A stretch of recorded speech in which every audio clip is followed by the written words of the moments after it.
Praise the lord. హల్లెలూయా. దేవుని పరిశుద్ధ నామానికి మహిమ కలుగును గాక. మన ప్రభువైన యేసుక్రీస్తునందు నా దేవుని బిడ్డలైన మీ అందరికీ హృదయపూర్వకమైన శుభాభివందనాలు. ఈ కాలమందు దేవుడు మనకు తన కృపను అనుగ్రహిస్తూ మనల్ని బలపరిచి నడిపించును గాక. ఆమేన్. హల్లెలూయా. ప్రియమైన దేవుని బిడ్డలారా, మన ఈ కార్మెల్ రివైవల్ మినిస్ట్రీస్ అభిషేక వర్తమానాల ద్వారా దేవుడు మనల్ని ఒక్కొక్కరిని ఆయన బలపరుస్తున్నారని, అనేకులకి మీరు ఈ యొక్క వాక్యాలు షేర్ చేస్తున్నందువలన, అలాగే మీ యొక్క స్టేటస్లో కూడా అనేక చోట్ల ఈ సోషల్ మీడియాలో ఫేస్బుక్, ట్విట్టర్, ఇన్స్టాగ్రామ్ ఇలాగా అన్నిట్లో ఈ వాక్యాన్ని దయతో పోస్ట్ చేయండి. జనులు వాక్యం విని ప్రభు యందు విశ్వాసం ఉంచితే చాలు. దీని ద్వారా ఏదో మనం సంపాదించుకోవాలనో ఏదో లాభాపేక్షతో ఈ పరిచర్య చేయట్లేదు. అనేకులకి ఆశీర్వాదకరంగా ఉండడం నిమిత్తమై దేవుని సేవకుడిగా కోరుకుంటున్నాను. ప్రభు ఆ విధంగా మేము ఒక్కొక్కరి ద్వారా ఈ పరిచయను మరింతగా ఆయన విస్తరింప చేయను గాక. ఆమేన్. హల్లెలూయా. సో ఈ రోజున మనం 7 విధాలైన అద్వితీయమైన, మనకు ఊహకు మించినటువంటి ఆ దైవికమైన ఆశీర్వాదాలను గురించి మనం ధ్యానించబోతున్నాం. So 7 supernatural blessings. So ఈ 7 విధాలైన ఆశీర్వాదాలు దేవుని లేఖనాల్లో ఉన్నాయి. అవి ఒక్కొక్కటి మనం ధ్యానించుకుందాం. ఒక ఉన్నతమైనటువంటి ఆ దీవెనకరంగా దేవుడు దాన్ని మనకు అనుగ్రహింపచేస్తాడు. మనం విశ్వసించి, మనం ఏమైతే విశ్వసించామో దాన్నే మాట్లాడాలి, దాన్ని ఒప్పుకోలు చేయాలి. ఎప్పుడైతే ఆ విధంగా చేస్తుంటామో ఖచ్చితంగా విశ్వాస సహితమైన ప్రార్థన దేవుని యొక్క సన్నిధి నుండి గొప్ప అద్భుతాలు చేస్తాయి. ఆమేన్. హల్లెలూయా. అనేక జీవితాలు, అనేక కుటుంబాలు, అనేక సంఘాల్లో ఈ రోజున చాలా వరకు ఈ దుర్భర పరిస్థితుల్ని అనుభవిస్తున్నారు. కుటుంబపరంగా, వ్యక్తిగతంగాను, కుటుంబపరంగాను, సంఘపరంగాను మనలో ఉన్నటువంటి అనేకుల యొక్క జీవితాల్లో ఉన్న ఈ యొక్క దుర్భర పరిస్థితి, చాలా వీక్గా ఉండటం, ఇవన్నీ కూడా మనం గమనిస్తున్నాం. ఎందాక మమ్మల్ని ఆశీర్వదించకుండా ఉంటాం, ఎంతకాలం మాకు దీవెనలు లేకుండా ఇలా బ్రతకాలి అంటూ మనం చాలామంది బాధపడుతూనే ఉంటాం. ప్రియమైన దేవుని బిడ్డలారా, కానీ దేవుని యొక్క లేఖనం మనకి రోజునిస్తున్నటువంటి ఈ యొక్క అద్వితీయమైనటువంటి, మన ఊహకు మించిన, మన యొక్క పరిధికి మించిన ఆశీర్వాదాలని దేవుని యొక్క లేఖనాల్లో గ్రంథస్థం చేయబడి ఉన్నాయి. వాటిని మనం ఒప్పుకోలు చేస్తూ విశ్వాసంతో వాటిని మనం గైకొనటం ద్వారా నిత్యముగా దేవుడు మనకు వాటన్నిటినీ అనుగ్రహిస్తాడు. మొదటిగా మనం గమనించినట్లయితే యోవేలు గ్రంథంలో నుండి మనం కొన్ని మాటలు ధ్యానించబోతున్నాం. యోవేలు గ్రంథం 2వ అధ్యాయము 23వ వచనం నుండి మనం కొన్ని వాక్యాలు చూస్తున్నాం.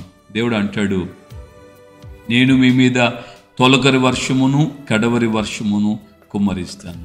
Double portion blessings. తొలకరి వర్షమును కడవరి వర్షమును నేను మీ మీద కుమ్మరిస్తాను. ఎలాగా ఈ యొక్క రెండంతలైన ఆశీర్వాదాలు మనకు కలుగుతాయంటే, దేవుడు కూడా ఏ ఆశీర్వాదాన్నైనా ఒక క్రమములో, ఒక పద్ధతి ప్రకారంగానే ఇస్తాడు ఆయన. ఈ వచనం చెప్తుంది కదా, సియోను జనులారా యెహోవా యందు ఉత్సహించి ఆనందించి సంతోషించండి. ఆయన తన నీతిని బట్టి మీ మీద తొలకరి వర్షమును కడవరి వర్షమును, మునుపటి కాలములో వలె మీ మీద తొలకరి వర్షమును కడవరి వర్షమును కుమ్మరిస్తానని ఆయన చెప్పాడు. దేవుని బిడ్డలుగా ఈ రోజున మనం గమనించాల్సినటువంటి విషయం ఏంటంటే, మన వ్యక్తిగత జీవితంలో తొలకరి వర్షం, కడవరి వర్షము మనము పొందాలి. రెండంతలైనటువంటి ఆ దీవెన భాగ్యం మనకు రావాలంటే మనము దేవుని యందు ఉత్సహించి సంతోషించి ఆనందించాలి. ఆయనను బట్టి, ఆయన యొక్క సన్నిధిని బట్టి, ఆయన నామాన్ని బట్టి మనం ఉత్సహించాలి, సంతోషించాలి.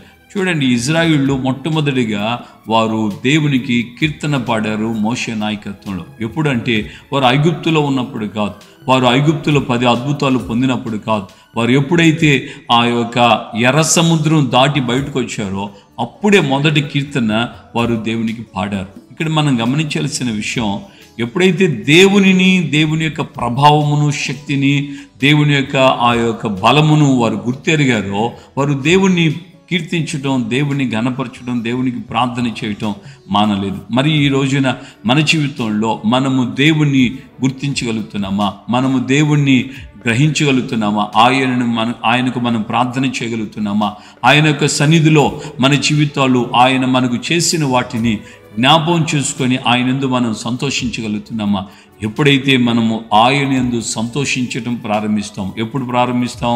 ఆయన చేసిన వాటన్నిటిని బట్టి, ఆయన మనకిచ్చిన రక్షణ, ఆయన మనకిచ్చిన కాపుదల, ఆయన మనకు చేసిన మేలులన్నిటినీ మనము తలస్తున్నప్పుడు, మనం వాటిని జ్ఞాపకం చేసుకుంటున్నప్పుడు, అప్పుడు దేవుడు మనకు ఆయన యొక్క సన్నిధిలో నుండి రెండంతలైనటువంటి దీవెన ఆయన మనకు అనుగ్రహిస్తారు. దేవునికి మహిమ కలుగును గాక. హల్లెలూయా. నీవు ఎంతకాలం దేవుళ్ళో ఉత్సహించలేవో, సంతోషించలేవో, దేవుళ్ళో ఆనందించలేవో, అంతకాలం నువ్వు దేవుని బిడ్డవే, కానీ నీ దరిద్రత విడిచిపెట్టదు. నీకున్న సమస్యలు, నీకున్న కష్టం, నీకున్న బాధలు తొలగిపోవు. నువ్వు ఎప్పుడైతే దేవుని యందు ఉత్సహించి సంతోషిస్తావో, అంటే ఆయనను, ఆయన ప్రభావమును, ఆయన బలమును నువ్వు ఎప్పుడైతే తెలుసుకుంటావో, తద్వారా నీ వ్యక్తిగత జీవితంలో అద్భుతమైన రీతిలో దేవుడు కార్యం చేసి నీకు రెండంతలైనటువంటి ఆశీర్వాదాన్ని ఆయన అనుగ్రహించి వాడే ఉన్నాడు. ఆమేన్. హల్లెలూయా.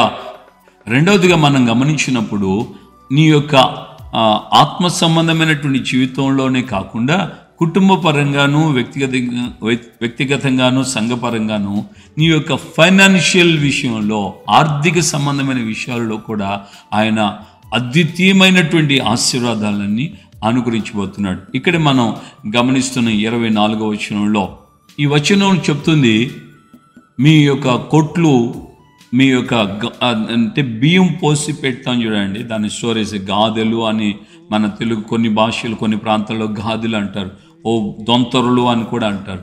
సో వాటిల్లో గతంలో మన వాళ్ళు వడ్లు నిలవ చేసేవాళ్ళు. నాకు బాగా గుర్తుంది, మా అమ్మమ్మ గారి ఇంటికి వెళ్ళినప్పుడు, మా అమ్మమ్మ గారి ఇంట్లో చాలా ఎత్తుగా 6 అడుగులు ఎత్తు ఉన్నటువంటి బాణల్ని నేను గమనించాను. పెద్ద వెడల్పుతో 6 అడుగులు ఎత్తులో ఉన్న బాణల్ని నా చిన్నతనంలో నేను గమనించాను. ఇవి ఎందుకనంటే వాటిల్లో ఈ యొక్క వడ్లు, అలాగే ఈ యొక్క మన రాగులు, సజ్జలు, జొన్నలు ఇవన్నీ దాంట్లో పోసి ఉంచేవాళ్ళు అని చెప్పి మా అమ్మ చెప్పారనమాట.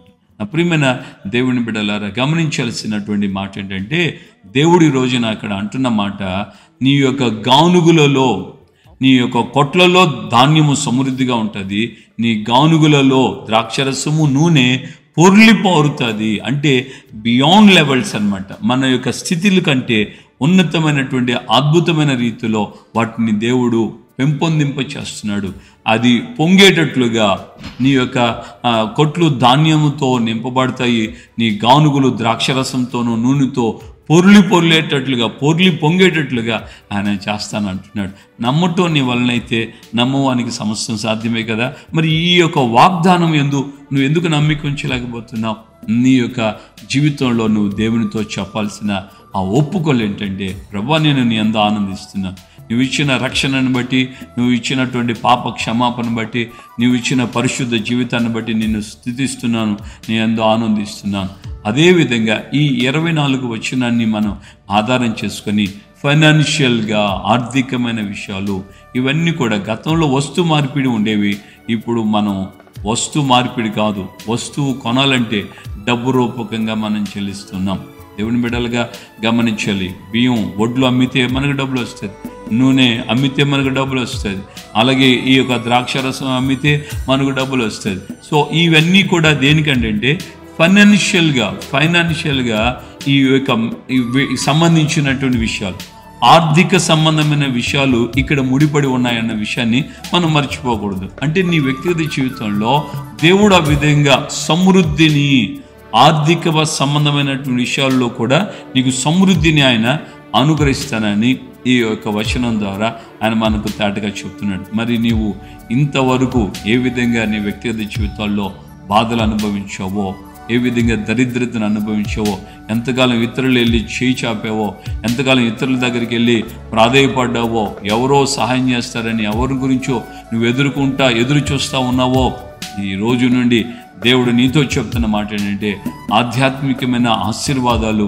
రెండంతలుగా ప్రారంభించబడినటువంటి ఆశీర్వాదాలు రెట్టింపుగా దేవుడు నీకు అనుగ్రహిస్తున్నాడు. నీ ఆర్థిక విషయాల్లో కూడా, నీ ఈ యొక్క డబ్బు సంబంధించినటువంటి ఈ లావాదేవీలకు సంబంధించిన విషయాల్లో దేవుడు నీకు సమృద్ధిని అనుగ్రహించే దేవుడై ఉన్నాడు. దేవునికి మహిమ కలుగును గాక. ఆమేన్. హల్లెలూయా. గనుక ఎట్టి పరిస్థితుల్లో నీవు అధైర్యపడకు, కృంగిపోకు, ప్రార్థనలో ఏకీభవించు. నీ కొరకు నేను ప్రార్థన చేయబోతున్నాను.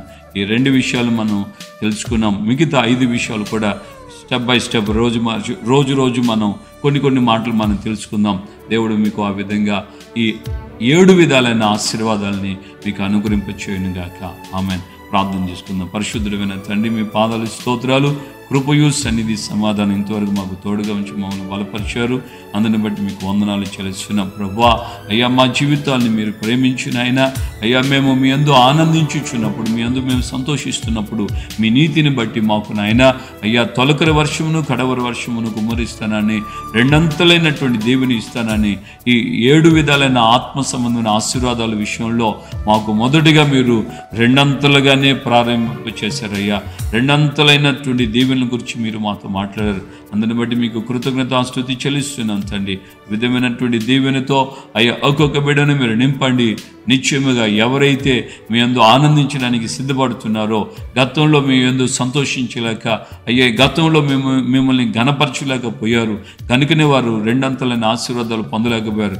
ఇప్పుడు మిమ్మల్ని ఆయన స్తుతిస్తూ, మిమ్మల్ని మీ నామాన్ని ఘనపరుస్తూ హెచ్చించుచు ఉన్నందువలన 2 ఆశీర్వాదాలు మీరు అనుగ్రహించు దేవుడై ఉన్నారని నీ బిడ్డలు గుర్తెరిగి నీ సన్నిధిలో ముందుకు సాగుతుండగా నిత్యముగా ఒక్కొక్కరిని మీరు ఆస్వాదించి దీవించి బలపరచండి, కార్యాలు జరిగించండి, ఘనమైన నామమును మహిమ తెచ్చుకోండి. అలాగే 2వదిగా నాయన ఆర్థిక సంబంధమైన విషయాల్లో అయ్యా ఈ యొక్క నాయన అయ్యా ఫైనాన్షియల్ మ్యాటర్స్లో నా ప్రభువా నిశ్చయంగా ప్రతి వారికి మీరు సహాయం చేయబోతున్నారు. ప్రతి వారిని మీరు వారి యొక్క కొట్లు, వారి గానుగులు అయ్యా నింపబడి ఆ లేఖనం 24వ వచనం యోవేలు 2:24లో చెప్పబడినట్లుగా ప్రతి వారి జీవితం ఆ విధంగా సమృద్ధి కలిగేటట్లుగా మీరు సహాయం చేయండి.